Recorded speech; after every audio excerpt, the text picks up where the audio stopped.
So let's do this. So it's now the third night of the reignition of protests, and it's we got what is it? Washington D.C., New York, and Philadelphia. Yeah. East Coast wave. You live there. Yeah. They surrounded you. They attacked you. Tell me what happened, brother. So just like you were eating dinner tonight and you didn't know the riots were going on, same thing happened to me last night. I'm just hanging out with my family. We're having dinner. I hear a helicopter overhead hanging really low. I go on Twitter. I check it out. Turns out that a Black Lives Matter protest riot had tried to lay siege to the 4th District Police Department in Washington, D.C. And so I'm eating dinner. I'm hearing the helicopters. I'm with my kids. I read Twitter real quick, and I'm like, oh, my God, they're doing it again. And this time, walking distance from my neighborhood. Walking distance from my house. So I jump out. I'm like, guys, I'm out. I got to go. Kids are kind of used to this by now. Daddy's got to go to work. So I jump out and I run up to Georgia Avenue where the 4th District Police Department was. And I get there and there's already hundreds of riot cops out. I go up to the police station and they've already had bashed in numbers of windows on the first floor and the second floor. Apparently they attempted to sort of run in and take over the police department there. And things were kind of chilling out a little bit. And I was walking around and sort of filming. And I took a couple good pictures. And I was done filming. I was just standing there. And these like 4 Antifa kids, all in their black gear with their matching pink pink gas mask that they all ordered off the Antifa wish list that they have on Amazon. Yeah, they do. And they were like a little team. They come up to me and this guy's like, this is our space. You have to leave. Our space. What? This is our space. You have to leave.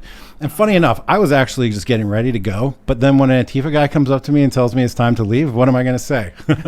So all of a sudden I'm staying. I'm like, no, there's no way I'm going anywhere. Mm-hmm. And so they tried to push me around for a little bit and bully me out of there. 2, 3, 4, 5 of them come up and I'm not going anywhere. And it kind of diffuses for a second. And I'm just hanging out a little bit more.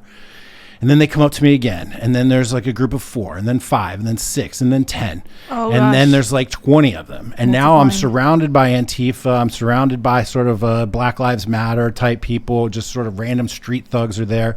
And they circle and they circle me and they're screaming at me. They're saying, you know, white people don't belong in this city. Get out of here. You're a gentrifier. And I tried to engage with them. I tried to have a conversation. I'm like, man, you got the wrong guy. I spent 10 years helping African-American kids in this city turn around public charter schools, trying to sort of explain, you know, I'm like, hey, I'm here. And they're like, but whose side are you on? Whose side are you on? Whose side are you on, man? And in my head, I'm thinking, okay, gotta say nothing. If I say I'm on their side just to diffuse, it's gonna like start to rewire my own brain. This is the whole reason why they do struggle sessions. So I'm like, forget it. I don't say anything. More and more people come up, and I'm starting to get nervous at this point. And there's probably 20 or so people. I walk slowly towards the police line as they are pushing me, and there's probably 20 or 30 people at this point. There's individual young black men just staring me in the eyes with these like very angry, just intense eyes. They're just waiting to pounce on me. They're getting up in my face. I pull out my camera, I start to record, then the umbrellas come out. Right. So there's like umbrellas all around me, all in my face. You can see it on my video. If you go to Jack Murphy Live on Twitter, you can see the Periscope that I did last night. And you can hear the vile things that they're saying to me. White people, get out of here. You don't belong here. All kinds of nasty stuff. They're screaming at me to stop recording. This is our space. Get out of here. Get out of here. Get out of here. And then like another 4 or 5 guys show up that look like they were ready to go. Okay. And that's when I started to think, oh man, I'm actually in a little bit of trouble here. And right as the energy was peaking, right as it looked like I was probably about ready to get like literally jumped by 30 guys, I feel somebody grab me from behind. They grab my belt and they just yank me back like 20 feet. Wait, hold on. The cops. How tall are you? I'm 6'4", 250. Exactly. Okay, so they came up behind me, SWAT team, you know, assault rifle, the whole thing. Sorry, guys, not an assault rifle. It's a rifle that looks like, right. So they grabbed me by the belt and they yanked me through, and all of a sudden, boom, I'm back behind the police line. I'm like, oh God, I got my hands up. I'm like, I'm complying. And they were like, you got any weapons on you? No. And then they walked me back and they're like, dude, we just saved you. Like, yeah, man. They said that. They're like, yeah, it was about, you were about ready to get just jumped right then. And they saved me after I was protesting their protest. I'm like, I'm not going anywhere. I'm holding my ground. They kept saying, this is our city. I'm like, dude, I have lived here for 30 years. I live walking distance from here. My kids go to school in this city, and you're going to tell me it's not my town? And that's what this whole thing is, right? It's like, this is our space. This is our space. You can't be in our space. They don't live there. These little Antifa guys, I can see their eyes. And it's so weird when everybody has masks on, because you really can see their eyes, and you can see the intensity in their eyes, and you can see the anger and the seething rage. And the funny thing that I noticed is that when you refuse to bow to their intimidation, it just makes them so mad. That's what they want. What they're looking for is they want to know that they've caused you pain. Yep. And if you don't experience pain or acknowledge it, because it's not just about being hurt. It's about them knowing they hurt you. They want you to be like, that was me. I did that. Yep. They wanted to bully me out of my own town, out of my own city. So when you said that it rewires your own brain to acknowledge that you're on there, that's so crazy. It's true. It is true. It's true. It's the whole point of the struggle sessions, is to get you to say things that you don't believe in, and then you start believing it. What is a struggle session? I've never heard of this Oh, before. struggle session. I believe it comes from communist China, where they went into the countryside and around, and they just gathered up everybody who wasn't, with the communist effort, and they made them, swear fealty and like do all these things. I'm not an expert on it. But I know that the intention there is to rewire your brain and break down your defenses by getting you to repeat things that A, are not true, and then B, that are in line with the authoritarian or totalitarian state that's trying to control you. And when I refused to do it, dude, they flipped. They thought that they were gonna bully me. Now, I had run into a guy that I knew from Twitter there, and he is much smaller than me, and we got separated, and he did get assaulted. He got headbutted and punched and chased out, and he ran the other way. Wow. I drifted towards the police, and I kind of knew the whole time the cops were there, right? So like, I'm surrounded by all these people, and they're screaming at me and cussing at me and threatening me. I'm like, the police are right there. If they assault me, the cops will be on this, and it'll be just fine. And they just kept pushing and pushing and pushing. But the cops surprised me when they grabbed me and just yanked me through. And all of a sudden, I'm on the other side of the police line. And that's when they all thought over there, like, oh, he's a cop, he's a cop, he's a cop. I'm like, yep. Dude. He's like, dude, I mean, I love my law enforcement officers and friends and family and all that. But, like, I grew up not really being a big fan of the police. When someone who is over 6 feet tall and, what, you said 250? Yep. They automatically assume you must be a cop no matter what. Right. That's the thing. Yeah. So there's also, I guess people are saying there's audio issues. I don't know. I'm trying to adjust, guys. Literally no idea how it just like instantly the other day, weird, just the audio just went Yeah. dropped. It's the cat. And we're like, I have no idea what it The is. cat pulled Yeah, it it's the out. cat. And then I think, the cat like jiggled a cord or something. And There was a really funny moment where the camera started shaking like crazy, and we were like, "Whoa, what's happening?" going on? And she was like scratching herself and hitting the camera. Oh, my God. Anyway, God. the so there have been a bunch of instances. There were viral videos of like 3 guys who were wearing combat boots or like some kind of work boots, and then they got pointed out. This was like a big protest that happened in Toronto, and they were like, "Those guys are cops. This is proof." So there's tons of instances where regular looking guys who might wear. I mean, let me stop for a second. You know how in DC everybody wears the same kind of North Face stuff? Yeah. It's like anybody who knows DC knows what I'm talking about. You go to these, like wherever you go, everyone's wearing North Face jackets and khakis, and it's like the same outfit or the same style. Yeah. They'll see someone like that and think they clearly aren't one of us. You're a cop. You're a cop. You don't fit in. And it's like a regular dude like eating, nachos at a Mexican restaurant, and they start screaming, "You're a cop." Like Yeah. you were at a restaurant. Is that what you're doing? No, I was at home. This is Oh, you're at this is home. how close it was to me. Is that Yeah. I heard the cop chopper. Copter? Cop chopper. Can we edit that out No, somehow? I love it. The cop chopper. We're keeping it. Cop chopper. The police helicopter hovering basically over my house.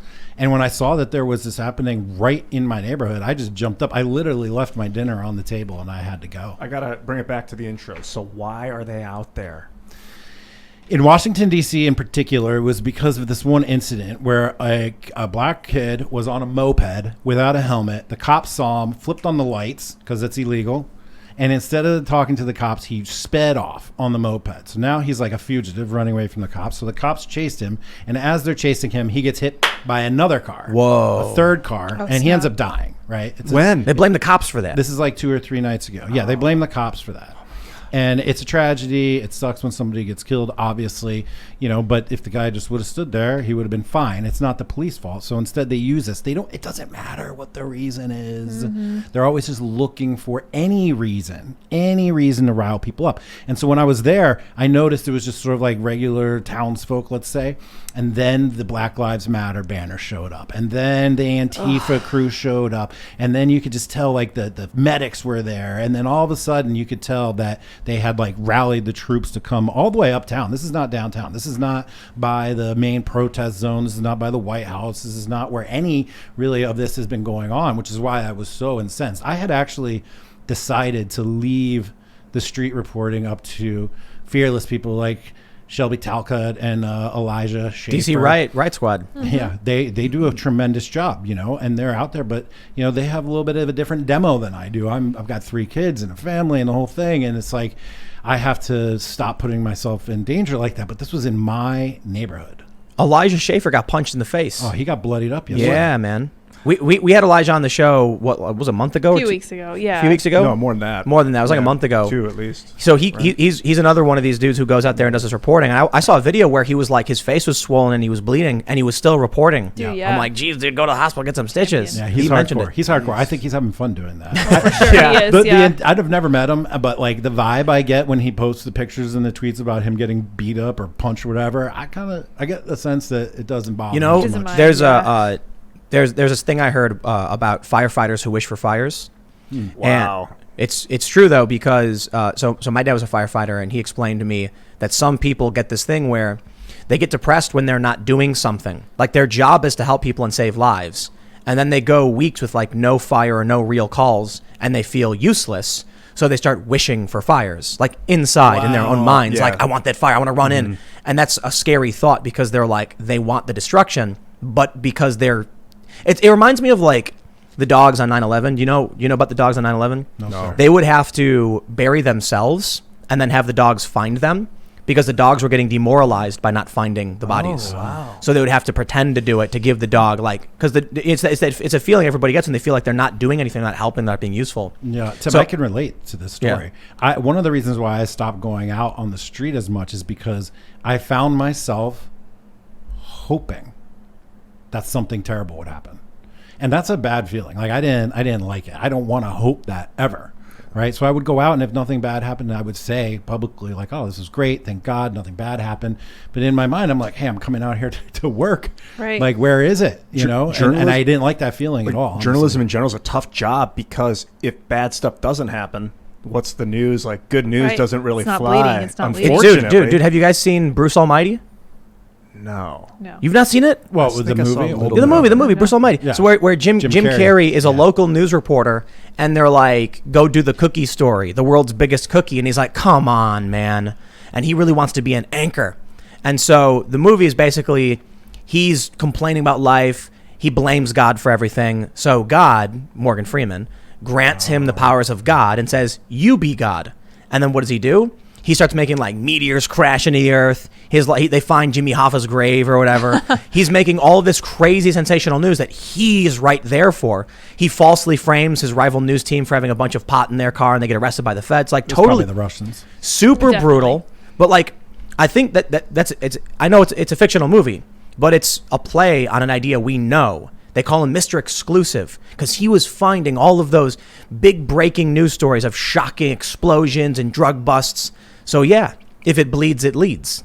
Bad news doesn't sell. The movie Nightcrawler was like that too. Dude, that movie's so good. Jake Gyllenhaal. Hardcore. Have you seen Nightcrawler? I haven't. I have some pop culture deficiencies. I'll admit that. But Nightcrawler is a movie for anybody who agrees with Trump on fake news. If you've seen Trump say the fake news and you're like, that's right, go watch Nightcrawler. Mm-hmm. And I can't believe there's not more like lefties who are like, that movie is awful. That making journalists look like sociopaths. Because the dude in the movie, Jake's great. It's so good, dude. Long story short, I don't want to ruin the movie. It's about a sociopath who figures out he can make money selling. If it bleeds, it leads. Mm-hmm. So take that. Basically all of them. Dude. It's such a good movie, man. Because it's not like it's a murder or anything. Kind of. You got to see the movie. Yeah. I don't want to spoil it for people, but it's so good. He's legit trying to like. I don't want to ruin the movie. Don't ruin it. But journalists who want to make the story happen, essentially. Oof. Yeah. They know. Well, I mean, you have every incentive in the world to make that happen. Fame, power, money, reputation, career, stability. I mean, if that's how you make your money, then of course you're going to want to see that happen. Fortunately, the cops and the firemen don't get paid for crime and fires necessarily. Cops do have a quota. Quotas are very weird. Like you got to find the guys that break the law or you're going to get in trouble with your department. So they're out there making it happen. They claim almost. There's no quotas, right? They say over and over again there's no quotas. I think some departments have them and some don't. But I don't know. No, but the stats have to be good. Right. And in Chicago, everybody always knew, don't be careful driving at the end of the month. Yep. That's what everyone would always say. So it's kind of like, is it one of those myths or whatever? Thanks for checking out this clip from the Timcast IRL podcast. We do the show live Monday through Friday at 8 p.m. So come back to check us out when we go live. Don't forget to subscribe, hit the like button, hit the notification bell, and we are also available on all podcast platforms for free if you want to listen to us there. Thanks for hanging out, and we will see you all next time.